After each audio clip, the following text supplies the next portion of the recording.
Hi, Sagittarius. Welcome to Pandora Astrology's monthly horoscope for January of 2021. And Sag, if this is your sun sign and you missed your birthday this year, don't worry, it's not too late to get a solar return birthday reading and really get a jump on your personal new year by finding out what's going on in it.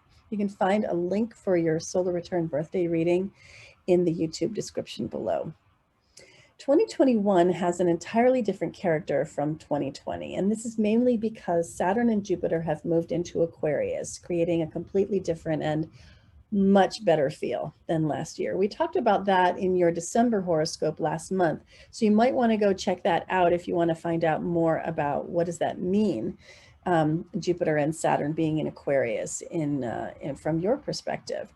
We've also started building a playlist of videos about 2021, which you'll find on our YouTube channel, Pandora Astrology, and I do suggest you take a look at that. Hey, Julia, so what do Mercury, Venus, and Mars have to offer our friends, the Sagittarians of the world? Yeah, well, hey, Sag. So I'll begin with Mars. Got some exciting news about this planet, the planet of frustration and anger and drive. He begins the month in your fifth house of children and games, where he's been for a number of months because he did a whole retrograde cycle in this house. So you're coming out of a frustrating time period with any children that you have or any fun and games that you're a part of as Mars moves into your sixth house on January 6th. So the sixth house is the house of health. It's also the house of work too. So during this cycle, you might face some frustrations and flare-ups in your work at the workplace, either with clients or customers or coworkers, for example. And since the sixth house is also a health house, if you do have any chronic issues, especially those that are Mars related, blood pressure stuff, infections, headaches, for example, then they could also be acting up a little bit during this cycle. So Mercury, the planet of mind, the planet of communication, begins the month in your second house of money and stuff, where you're spending a lot of time maybe strategizing about money, maybe buying and selling the things that you own. But then on January 8th, Mercury moves into your third house, and this is the house of siblings. This is the house of your neighborhood and local surroundings. It's also the house of communication too, so Mercury does well here. It's a wonderful transit for any writing that you might have to do, any public speaking, for example. You could spend a lot more time communicating and getting in contact with your siblings, cousins, other extended relatives, or maybe meeting up with neighbors, for example. Mercury will be going retrograde on January 30th, the very tail end of the month, but it's doing most of its retrograde cycle in February. So please watch our next month's video where we're going to cover that. Venus, the planet of art, beauty, and relationships, begins the month in your first house of self. And when Venus is in this house, you're embodying Venus energy. So you're looking extra good to the world. It's a wonderful time to get that New Year's haircut or, go on a little shopping spree to sort of, do something with your looks and with your style. But then Venus is going to be moving into the second house on January 8th, where it's going to stay for the rest of the month.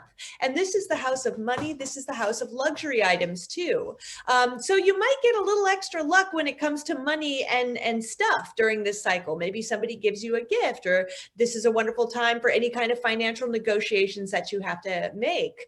And since the second house is our personal possessions, it's a good transit for buying anything Venus related, whether it's art items, luxury items, or beauty items too.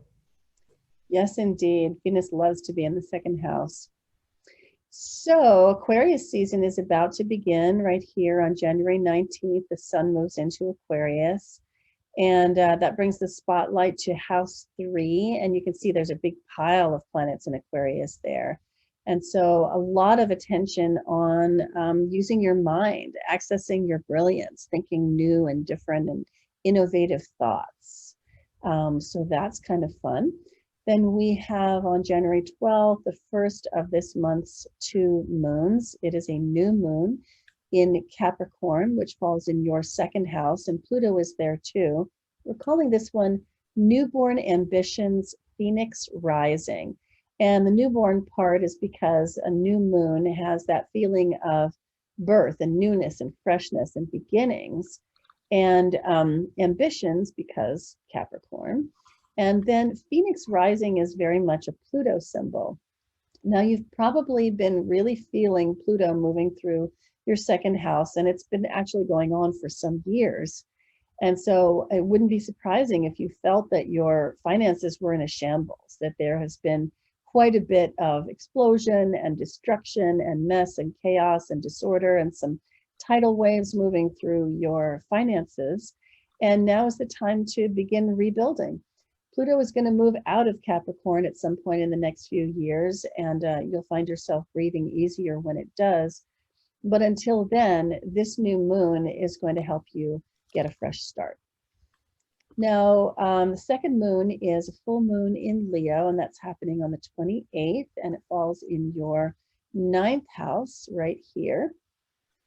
And Leo definitely likes to be hanging out around the 9th house. And the moon in particular in the 9th house puts you in the mood for thinking bigger about your life, about what does it all mean? Why am I here? And you know, what does life's journey hold for me?